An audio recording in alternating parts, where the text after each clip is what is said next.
Welcome to Industrial Marketing Live. I'm Brendan Forrest, a senior strategist here at Gorilla 76, the industrial marketing agency, and one of your IML hosts.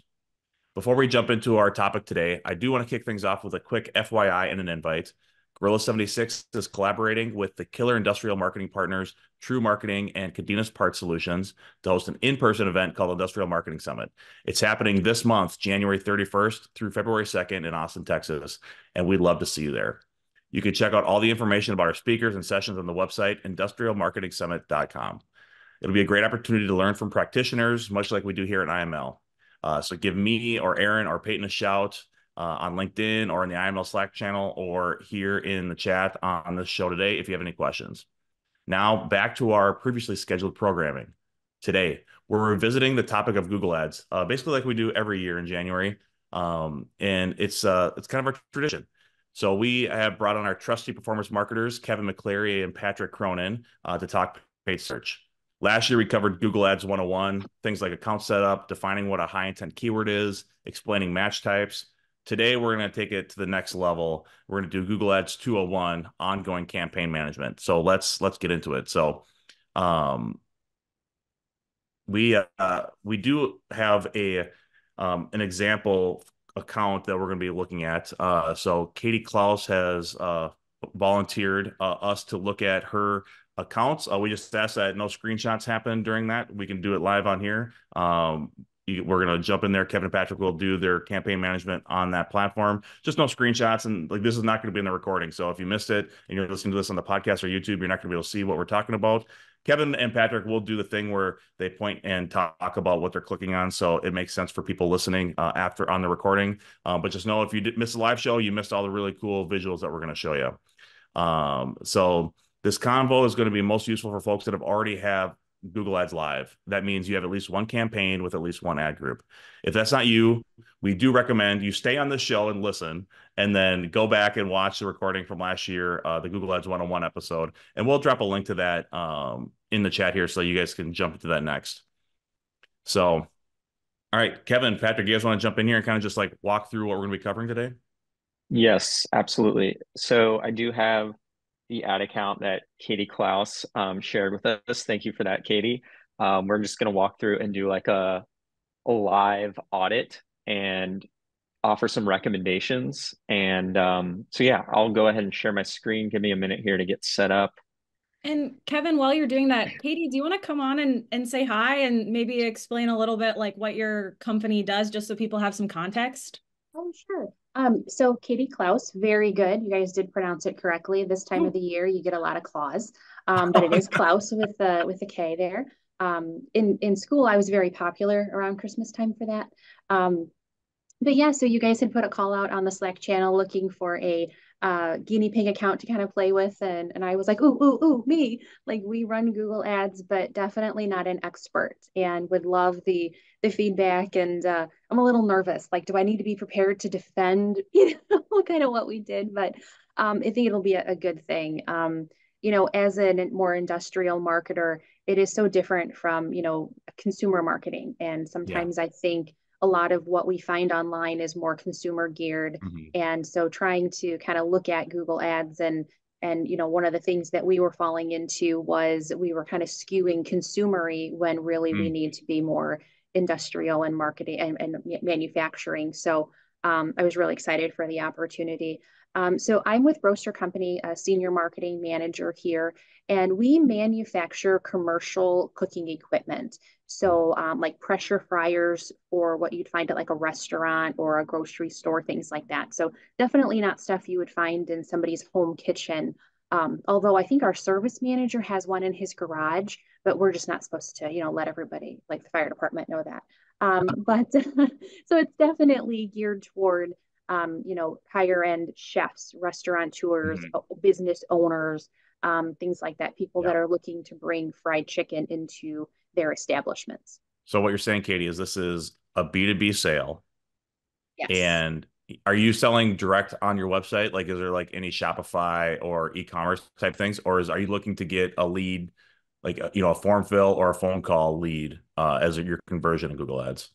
Exactly. So we do not sell direct. So Okay. we sell to a distributor who then sells to an operator. who Okay. then turns around and sells that fried chicken to a consumer, as usually they'll use our brand name, Genuine Roaster Chicken, or they Okay. can call it, Brendan's Famous Chicken.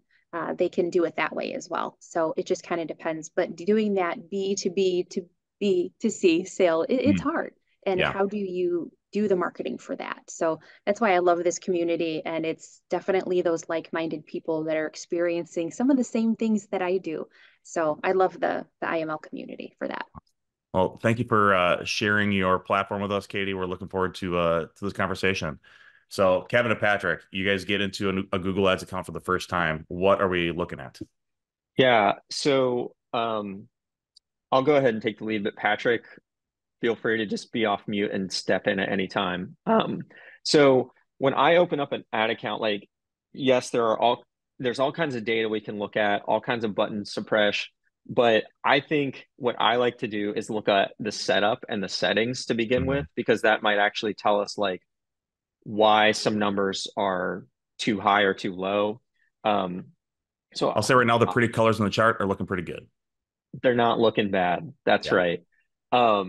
So Google, by the way, too, like Google always likes to change the appearance and the view of the Google Ads platform. So, like, if you ever need to change the appearance, you just click up here at the top on appearance, and you can use like new designs, old designs. But this is, I believe, this view is like somewhat of a hybrid between the new and the old.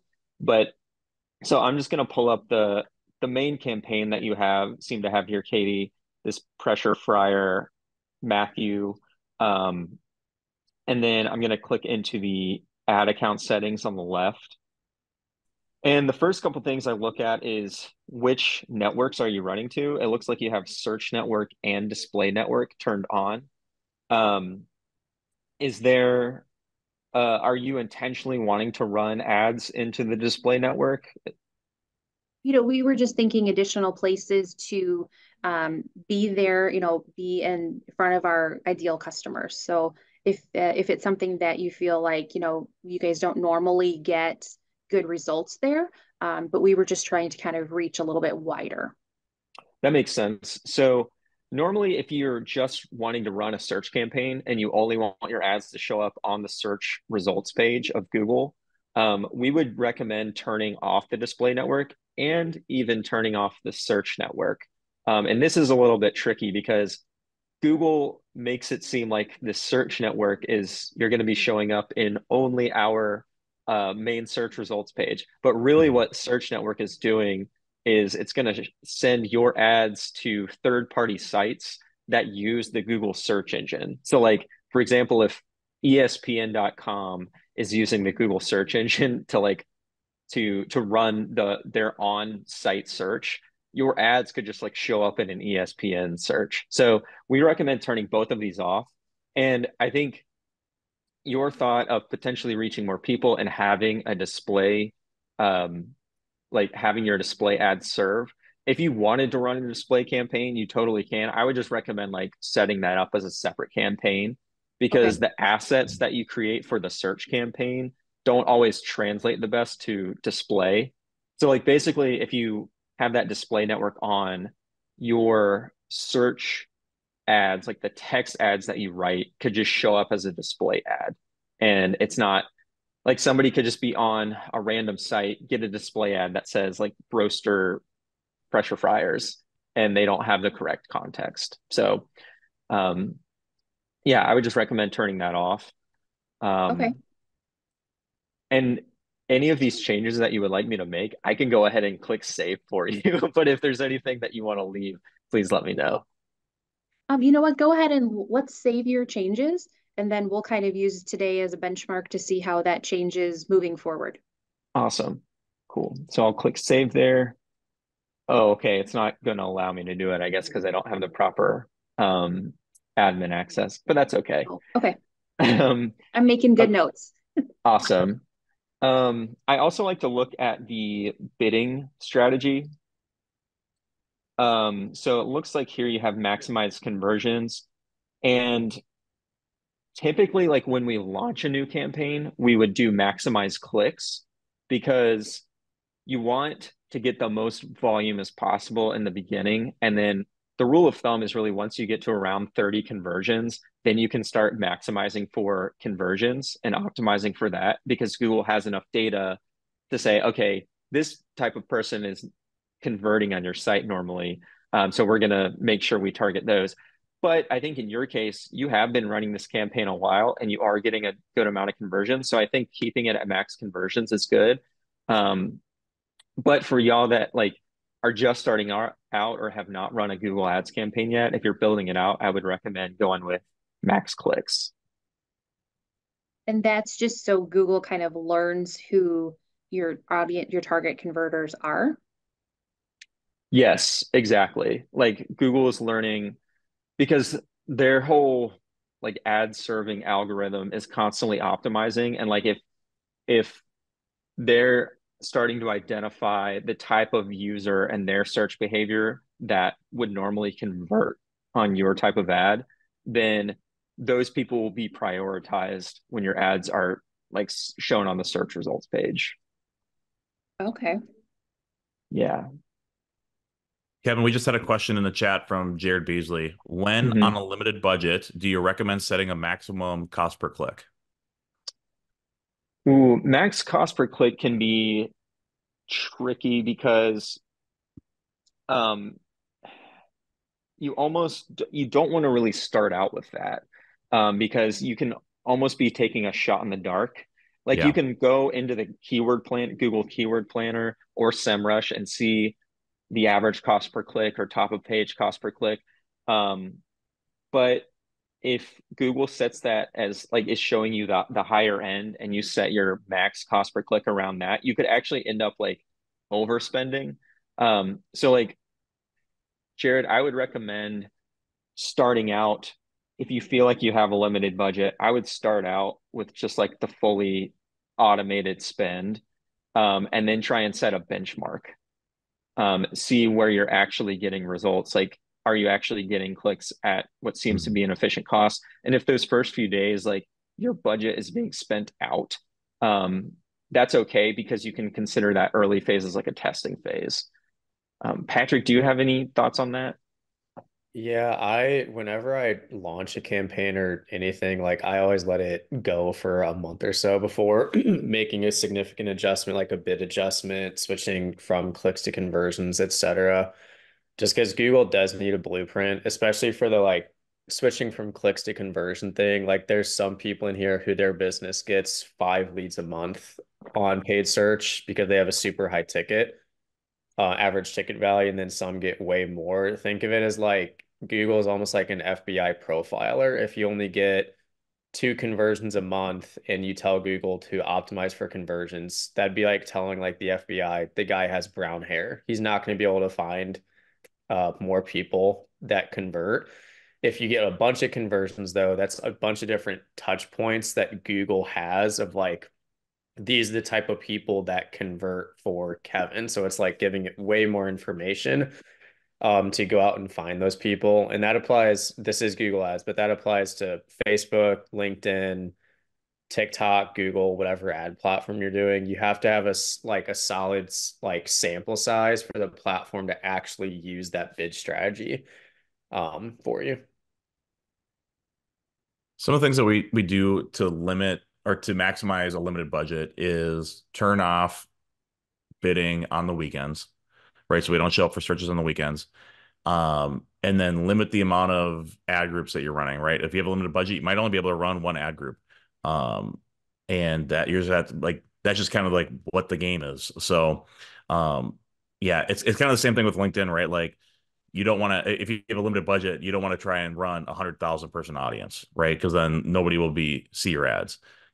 It's kind of the same thing here, right? You want to make sure like you're showing up for the searches when they happen on your high intent keywords. So limit the amount of keywords and ad groups that you're running in a campaign to help maximize the budget. Yeah, exactly. Okay, so let's get into looking at the actual performance now.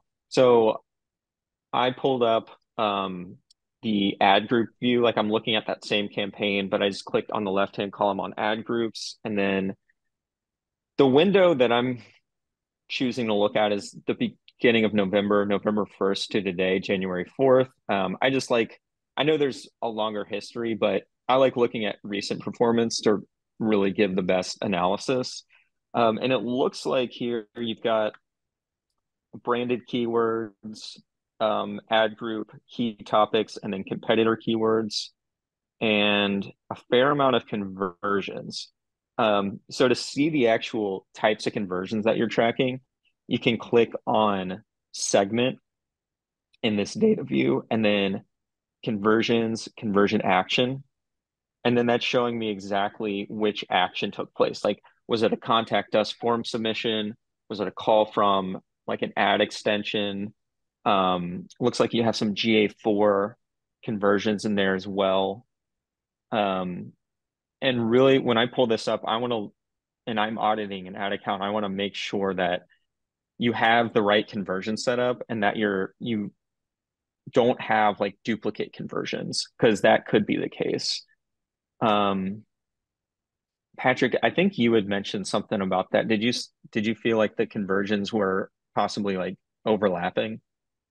I don't think that's the case because otherwise you would see two of the conversions breakdown have the same exact number. Like if I Right. see like 5 and 5, then that'd be a concern, but I don't think that was a concern of mine here, especially if you have like different forms like the generate lead restaurant and generate lead contactor, two different forms it seems like. Yeah. So Katie, when you set these conversions up, did you do some of them manually, like on the Google platform, and then some that you just imported from GA4? Yes, I believe so. So this campaign was already running during the conversion of the Google Analytics. So it was kind of like taking the old and then creating new goals. On the old Google Analytics, we weren't really tracking the right things. It was counting conversions for like time spent on website, and we really wanted to be more granular and say it's that contact form submission that we really want to be keeping an eye on and tracking. Gotcha. Yeah, so it looks like I know that's a lot of accounts I've looked at. That is exactly the case. Like things just sort of carried over from old GA and then you had to clean it up. But it appears to me, to Patrick's point, like the right things are tracking the contact us form that you set up manually. Maybe you had these GA4 conversions set up and they were imported, but it doesn't look like there's anything that's overlapping. Like generate lead contact, it appears that's a different action than the contact us form. Is that correct? I believe so, as if they maybe navigated off of that page that they landed on and then converted later. I believe that's what that is. Okay. And it's just different actions. Another thing to note here, if you have, it's totally okay to have like a lot of conversions set up. Like say you just have a contact form on your main landing page from your Google Ads, that should be your key conversion. It's totally okay to set up tracking for calls from the ad, like calls on your website, um, different form submissions, like different types of contact form submissions that are on different places on your site. But you should set, like designate which conversion is primary and secondary. So I'll show you what I mean here. So in the Google Ads account, up at the top, click on Tools and Settings, and then click on Conversions. And it looks like most of your conversions are set as primary. So what I mean here is I would probably set the contact us form submission and then maybe the calls from the ads, because that conversion would be like if somebody clicks on the call button on your Google ad to call you, that's really high intent. I would set those two as primary conversions. And then everything else, those like ancillary GA4 conversions, I would set as secondary. And when you do that, you're telling Google these primary conversions are what I want the campaign to optimize for. Like I only want to optimize for contact form submissions and call extension calls, and all of the other things I want to track, but I don't want you to optimize for that. And And the way you would do that is on this section, like you have this submit lead form conversion that's from GA4, generate lead contact. Just in that little section there, you would click on edit goal, and you can take that conversion and just set it as secondary. Okay. I didn't know Yeah, all this. Thank you. totally. Yeah. These are all things too that like Patrick and I ourselves, like we've had to learn just by doing it. So nobody just like knows these things the first time they set up a Google campaign. Cool. So that covers a lot of the like main setup things that we like to look at. Now we can look at the overall performance. Um, Patrick, I know you had taken some notes on individual performance. Did you want like to focus on any individual aspect of that, or I can just dive in to like click-through rate and then look at search terms and search impression share? No, I looked at a lot of stuff in the overview section, like devices, demographics, and stuff like that. Yeah, well, we can take a look at that. So I think I may have narrowed it down to one ad group, but of course the email that I sent to myself, I didn't list it and I didn't list what date range either. So I really didn't set myself up here. But one thing, it's like whenever I'm trying to audit performance, this is the page that I go to first. And then when I see like a specific area that's lacking or doing really well, then I kind of use the side toolbar on the left to drill down. So I think it may have been a specific campaign. What date range are we looking at? Can you do like October 1st through today and just see if, because the data I'm looking at looks a little bit different than what I'm looking at here. Um, it's like here on where it says clicks in the middle on the ad performance across devices, can you change it to conversions?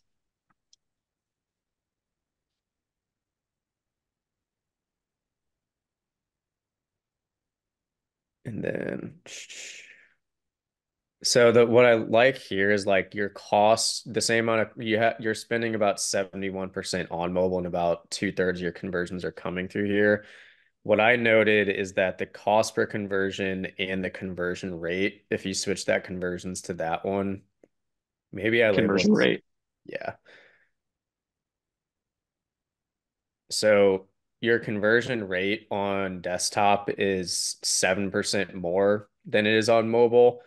So another thing I would look at is like if you have a similar search impression share only like under 10%, under 20, essentially what that means is for every click you're getting on desktop, you are getting a conversion at a much more efficient rate. And if you have a low search impression share, that means there's a lot more meat on the bone for the keywords you're targeting there. Um, so what I do for a lot of our clients is I up desktop bidding by 10, 15, 20%. And I've seen it work really well. Because in the B2B space, if you want to think about user behavior, like what the human's doing when they submit a lead form, most people aren't getting it on weekends, like Brendan said. Like I'll see a much better cost per conversion rate Monday through Friday, like 6 a.m. to 7 p.m. A lot of our clients are on that kind of similar schedule. The behavior is probably like Erin goes to work and she gets a project from the top that we need to find like a venue for the industrial marketing summit. She's probably going to search like marketing conference venue during the workday. So in terms of user behavior, she's also going to do that from her work computer on a Tuesday at like 2 p.m. So I up bidding on both of those like specific categories of desktop and like during the weekday. Um, Naturally, if you're in B2B, your campaign's going to spend way more during the weekdays and on a little bit on desktop too. But if you force it to spend a little bit more, I've seen it work really well on a lot of our clients. And Patrick, you briefly mentioned search impression share. Do you want to quickly define what that is and why it's important and something you consider in Google Ads? Yeah, so essentially that for everyone here, that's like for every 100 impressions, your keyword, like if you're targeting marketing agency, for every 100 impressions that that keyword generates on the Google like network, what percentage of those impressions is your ad taking up, basically?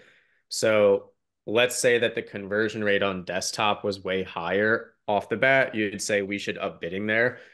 But if your search impression share on desktop is like 90%, there's not really more meat on the bone for you to spend more there. So you kind of want to let it be. But if your search impression share on desktop is only like 15 or less percent, that means you have a lot more meat on the bone to spend more there and then take advantage of how you're getting conversions a lot more efficiently on desktop computers, basically. Where, Patrick, I was pulling up, It's called impression share, Kevin, in that column area. it's just impression share. Yeah, if you search for There we go. yep. Well, Oh no, no, That'll no, go be, back. I don't think it's going to be in this when and where ad showed thing. yeah, where I was going to ask, like, Patrick, where did you normally pull that up? Because when I think devices, that's where I go. I think it's in the overview section if you want to go back to there. Yeah, I usually see it in like the ad group. And then what you can just take conversion rate and switch that to search impression share. Yeah. So less than 10% on desktop, and your conversion rate is 7% more, which doesn't sound like a lot, but at the volume that you're spending, the amount of clicks, how many conversions you're getting, that's a big difference in terms of kind of like freeing up that funnel more. I do it moderately though. Like I would recommend going up by like 10 or 15%, and we can show you where to make that adjustment. Like don't see data like this in up desktop bidding by 80%. Because part of this is Google's spinning your budget to try and get you the best results, but sometimes it needs to correct course a little bit. Think of it more like a lane assist change on our part, not doing a 180 on the highway by upping desktop bidding by 90%. Okay. All right. So right now, for people in the recording, we are on the Insights and Reports tab, and now we're looking at the when and where ads are showed. And you can, and then there's also the so you can see like devices, and you can see times. Mm-hmm. Yeah, and it's showing the device breakdown of the performance, like total number of clicks, click-through rate, cost per click, conversions, um, cost per conversion. And like to Patrick mentioned bid adjustments, you would do that in this section. There's like a little column where if you want to increase the mobile bid adjustment, you can do like 10%. And basically that's just going to prioritize the mobile phone um, serving like 10% more than it previously did. And like Patrick said, it's good to do that incrementally um, because I've seen that like by adjusting it, I've seen it help performance, I've seen it hurt performance. It's just you kind of have to find like the right balance. Yeah, for like B2B clients whose audience or like the people who are their potential decision makers are more like techs in the field, a lot of that I've seen comes from mobile. For more bigger, higher ticket items that cost like $100,000, that's typically like an in-office thing, if I had to guess. And another thing is the bid adjustment doesn't increase your budget. Essentially, like if we up budget 15% on desktop, that basically tells Google, instead of paying $1 for that desktop click, if we have to pay $1.15 to win the auction, we're willing to do so. So changing bid adjustments will never increase your overall spend, just because we obviously want to avoid overspending. Totally. So we've made it this far. We've been doing this for almost 30 minutes, and we've yet to talk about keywords.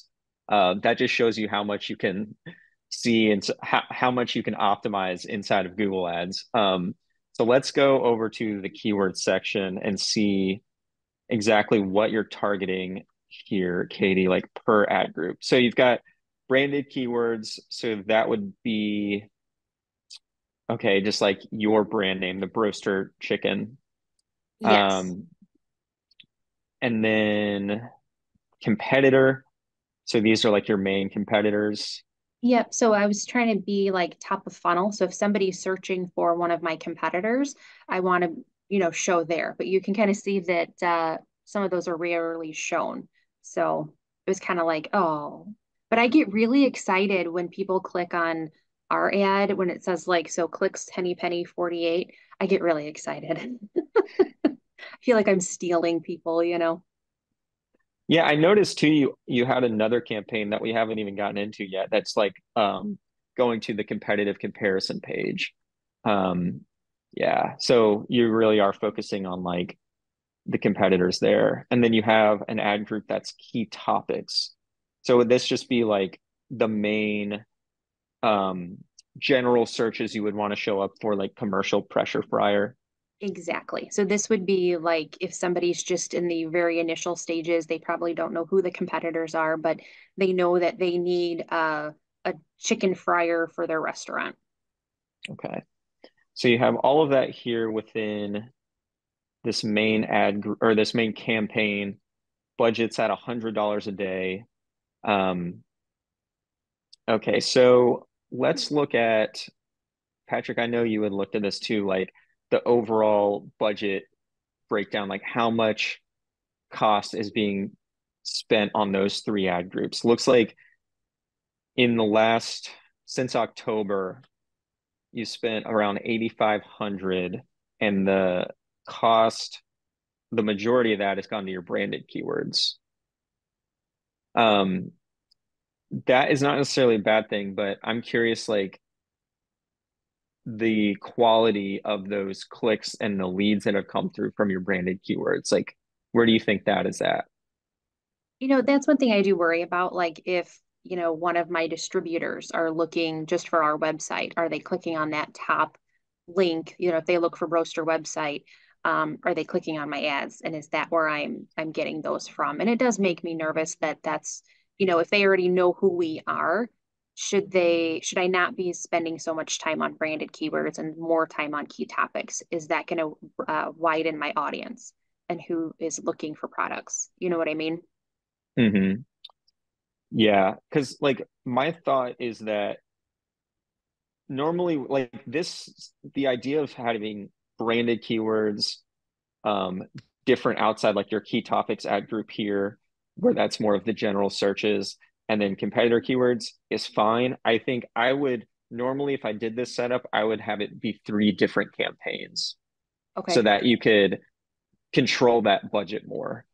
Because otherwise, Google's just gonna let it run. Like these clicks might be more expensive on your branded keywords. So Google's going to prioritize that and put more of that budget. But if you would like to tip the scale a little bit more, like targeting these key topics, these other search keywords are more high value, and those leads that come in are longer lifetime value, more valuable than just people who already know who you are. I would put more budget on that. Okay. So And I can't set that from within here, that ratio, they're prioritized equally. It's really best to do it at a campaign level. And that's an important distinction that Kevin was just talking about. And it's something that you're making a decision about when you're first setting up your campaigns. You can definitely change it later. But in Google Ads, you can organize keywords into ad groups, and then you can organize ad groups into campaigns. There's kind of those two different levels. And you cannot set an ad group level budget. So if you want to have one campaign and 4 ad groups, you're setting that budget at the campaign level, and Google's going to distribute it how it sees fit amongst those ad groups and keywords. Could be based on your bid adjustment, what's getting the most volume, things like that. You have less control over how it's actually distributed. Sometimes that's a good thing. Like Kevin was just looking at the breakdown of where the spend gets allocated. That can tell you a lot. But like he was just saying, if you want to control, say for like a branded keyword ad group, how much of your spend is going towards that, you would need to separate that out into its own campaign. Okay. Is it true that, and hopefully everybody finds value in this question, that you should always search for your own branded names so that way your competitors aren't doing it instead? I think But it depends on the space. Like sometimes, like some B2B spaces are way more cutthroat than others. I think it's especially for direct to consumer, that's way more cutthroat than B2B. And also the brands aren't in B2B aren't as like out in the open as like say a Coca-Cola, right? Like people are searching more for the problem or product type, not as much the brand name. I will say I would, like Kevin said, I would definitely set the branded keywords as their own campaign because in terms of like we talk about message matching sometime this year, it may have been last time we did Google ads, but like when you have a keyword such as the branded ones that are broster XYZ, Google sees that if someone searches broster chicken, you have the best message matching for that search term of anyone on the internet. So it's going to put you at the top of the page no matter what, probably. And you're probably going to get the click. So I would limit the budget just because you are going to probably get pretty cheap and efficient clicks and be at the top of the page already. So if you're wanting to get like new business and people that you haven't worked with before, you probably want most of your budget going towards like the competitor one or key topics. The amount of conversions you get and stuff might go down, but it'll be more new business most likely. Okay, I see what you're saying. I will say here too, so I pulled up now the search keywords on the left-hand side to see exactly which keywords Katie's targeting here. And I will say we haven't taken a look at like the conversion setup yet to make sure everything is like set up and firing correctly. But if this is correct, I mean, you're getting contact us form submissions from your branded keywords at a really, really outstanding cost, like a 16% conversion rate. Like if that's correct and that's accurate, that's amazing. And I don't think you need to be spending as much budget as you do to capture all of that, to Okay. Patrick's point. I'll say the one thing that from the strategic side that concerns me about like keywords like broaster chicken and broasted chicken is, are those leads actually high quality? Are those conversions Yeah. high quality? Do they lead to you selling your pressure fryers, Katie? Right? When I see a keyword like broaster chicken in an exact match, that is hungry Brendan looking for broaster chicken to go eat, and not necessarily looking for an oven or a pressure fryer or a piece of restaurant equipment. So that would be something that I'd be a little worried about because you're spending since October, you spent almost $2,200 on the word broaster chicken. And if that is only people looking for like they're filling out chicken lead forms, that's probably not a great place to spend the money. I hear what you're saying. I read all the leads that come in, and I would say probably only 5% are people looking for a restaurant. Usually it is looking for a pressure fryer. Oh, We okay. our terms kind of think like Kleenex. It's a Yeah. branded term, but it means facial tissue. That's kind of how fried chicken and broaster are. Okay. But I can see why, yeah, you're concerned there, definitely.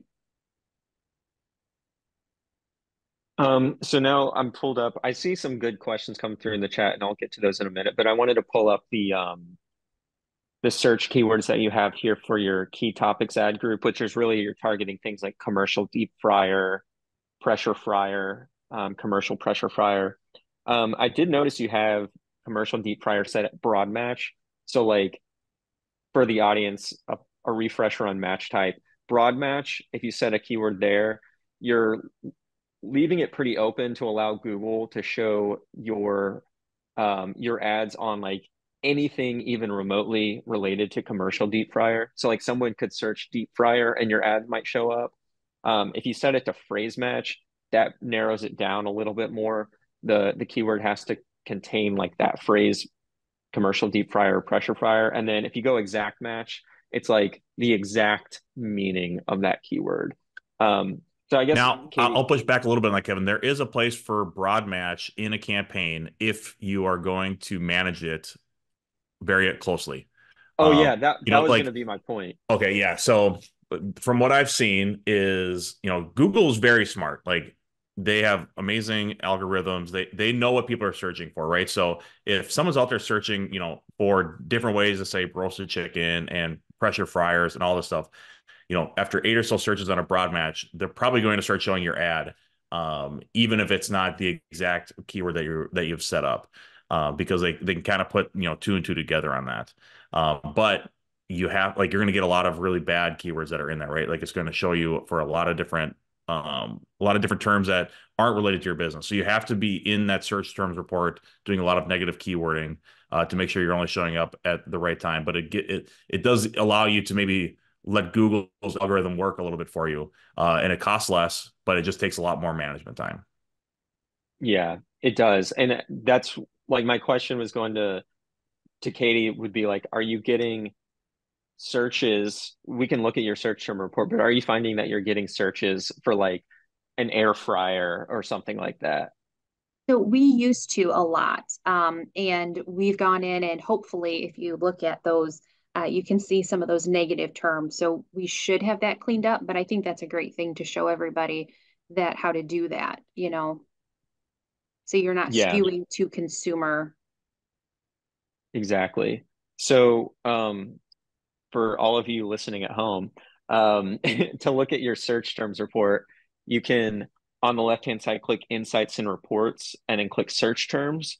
And then basically, this is just going to show you not all, but most of the search keywords that people are searching when your ads show up. Google will hide some keywords sometimes. Like sometimes it'll show that you have total like 50 clicks, but then it only shows you like 25 of those clicks, keywords. But so it's not 100% accurate, but it's pretty close. Um, well, like you can scroll through here and see how relevant are these searches. I like to filter the columns by clicks just to see like which keywords am I actually spending money on at first. Um, and looks like so you are showing up for just pressure fryer, chicken broaster for sale, commercial pressure fryer. Like, have you seen anything recently, Katie, that seemed completely irrelevant? Not recently, and it might be, I'm thinking of our old campaign where we were showing for like Ninja Foodie, kitchen countertop fryer, where we were way skewing so consumer that I turned off the campaign. I was like, we are spending money for nothing. So this campaign, I think, has kind of addressed a lot of those concerns. But you might be able, if you keep going, like this donut fryer, we don't fry donuts in our fryers. You can buy a $50 countertop fryer, or you buy a $30,000 fryer from us. You wouldn't, you know, do that for donuts. Yeah, that's a great point. Donut fryer. So you could, what I like to do when I find something like that, right from the search terms report, I'll select that keyword.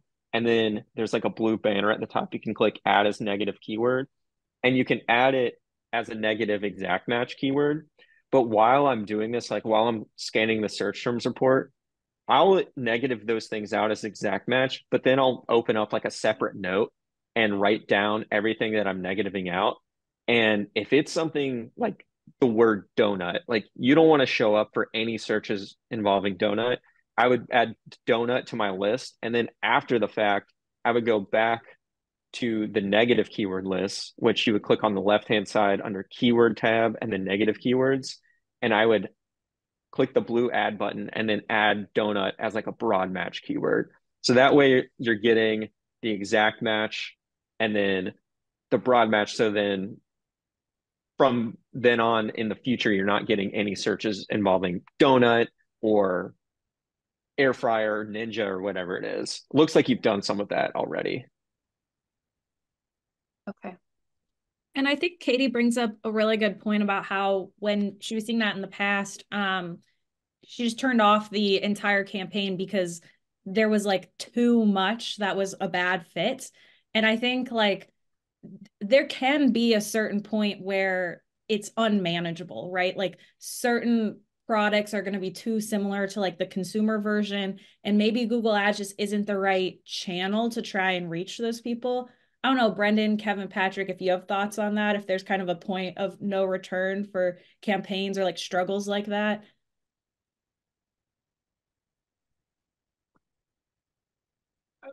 I mean, we've in like there have been times where we have taken over a campaign and there's just like way too many broad match keywords. Like there's 100 keywords and they're all broad match.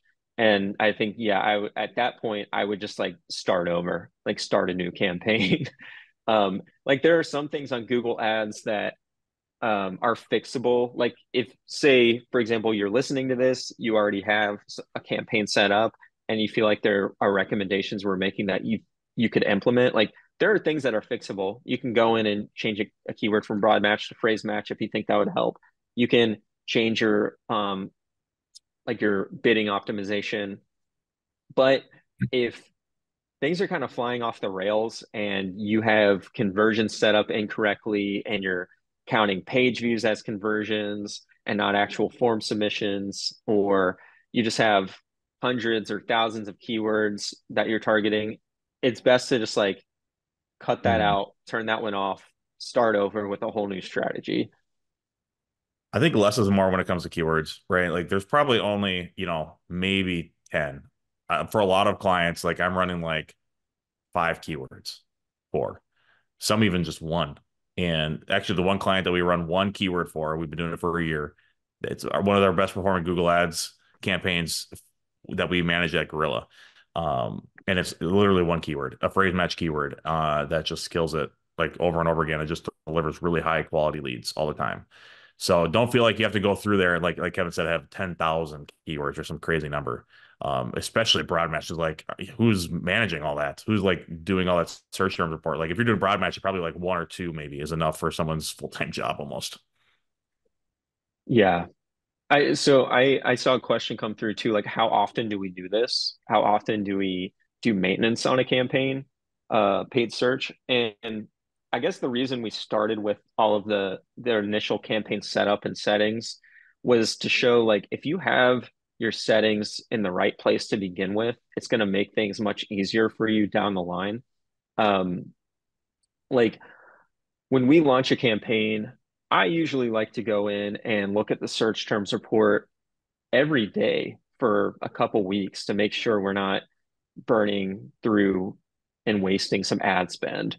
I like to negative things out that are irrelevant and all of that. But the longer that you have that campaign running and building momentum, you could hit a point where in a few months, it's like a well-oiled machine and you're not having to do nearly as much maintenance. Maybe go in once a week, once every other week. It's definitely recommended that you do this regularly. Don't wait for like once a month. Don't wait for every quarter. Keep an eye on your paid search because Google will waste your money. They will spend your ad dollars in places that you don't want to. So I would say front load it, more attention at the beginning and in the setup, and then let yourself optimize and gain momentum like several months in. I actually have a question. You know how when you log into your Google account and it'll give you these recommendations? I read that if you don't keep those cleared up, that it'll lower like your quality score. So like that campaign optimization score, if they have a lot of recommendations and it takes you down to like 80%, then you won't show as often as you could have. Is that true? Good question. So basically what Katie's mentioning here is like there's a recommendations tab in on the Google ad account, and Google likes to give you recommendations for things that quote unquote optimize your campaign. But of course, those recommendations are coming from Google and they are in the best interest of Google. They want you to spend more money, they want you to waste more of your money. So they'll recommend that you turn all of your keywords onto broad match. I would never do that. Or they'll recommend that you open up your targeting, like say you just want to target the US. They're like, well, why don't you target more countries? Without considering like what actually works for your business. So I go in and dismiss 99.9% of those recommendations. I very rarely see one and think that it's good. So as you dismiss them, your optimization score will increase. up to, you want to get, as close as you can to up to 100%. Does the optimization score affect the actual performance of the campaign? I have not done a clear A/B test on that. I have not like let the optimization score drop and then compare it to one where I have 100%. Um, so I don't have any hard evidence or hard proof that yes, that hurts or helps your performance, but I would say safest bet, just go in there and dismiss all of Google's recommendations. It's not going to take you very long. It's something that I do on all of our ad accounts regularly, and I don't see it as wasted time.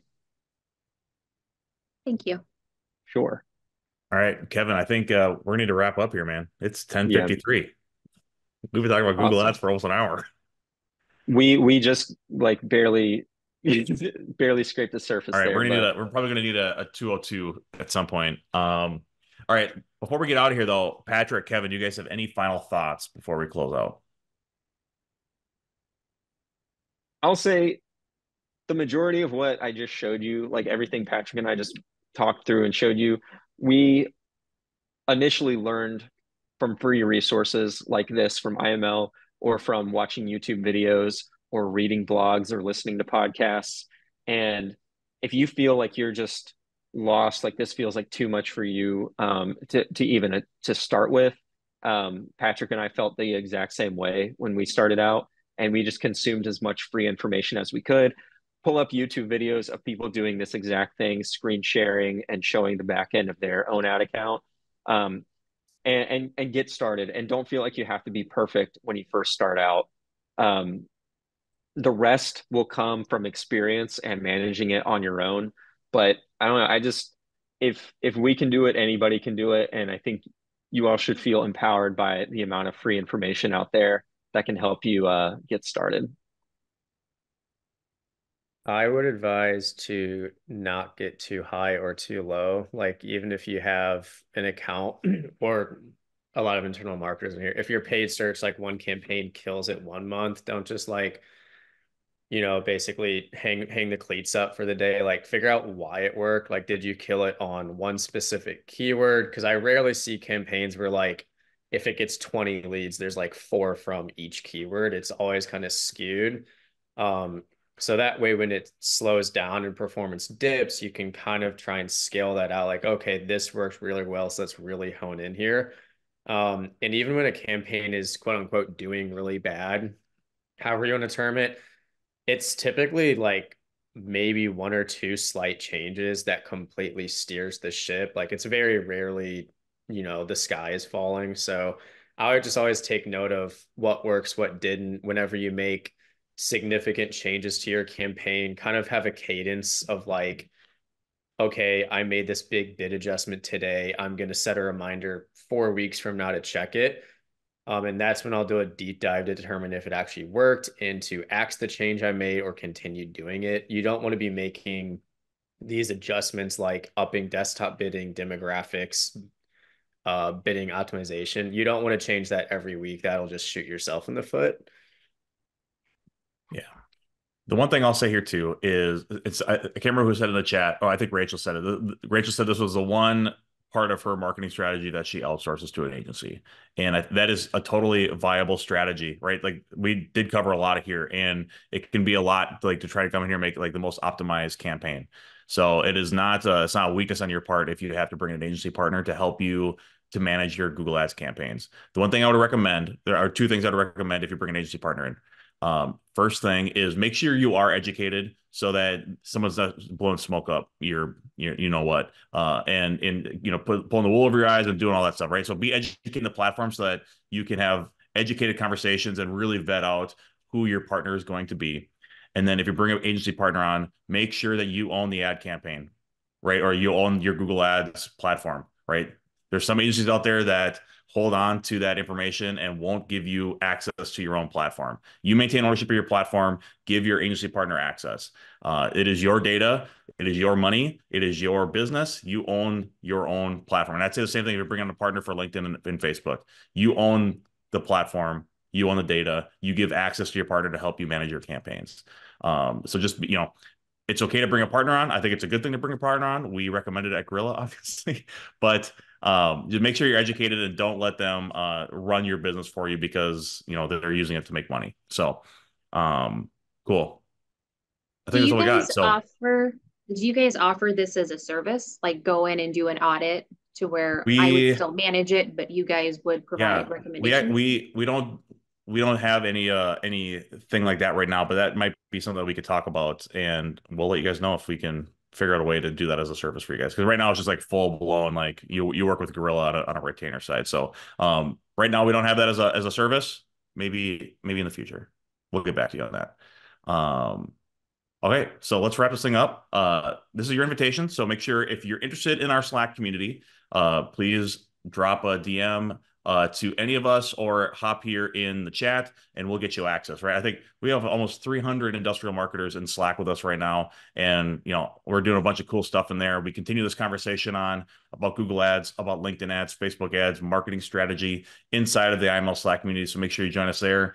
Like we said earlier, if you're interested in coming to Austin and hanging out with us in person, get your tickets now. We're less than a month away from Industrial Marketing Summit. So get your tickets, join us in Austin. And then on our next Industrial Marketing Live, we'll be welcoming back Beth Bauer as our special guest to talk about industrial websites. You'll get to hear her tips and advice for how she's evolved fullertontool.com over the years. Make sure you join us there 2 Thursdays from now at 10 o'clock Central Time. Thanks everyone for joining us, and we'll catch you on the next IML.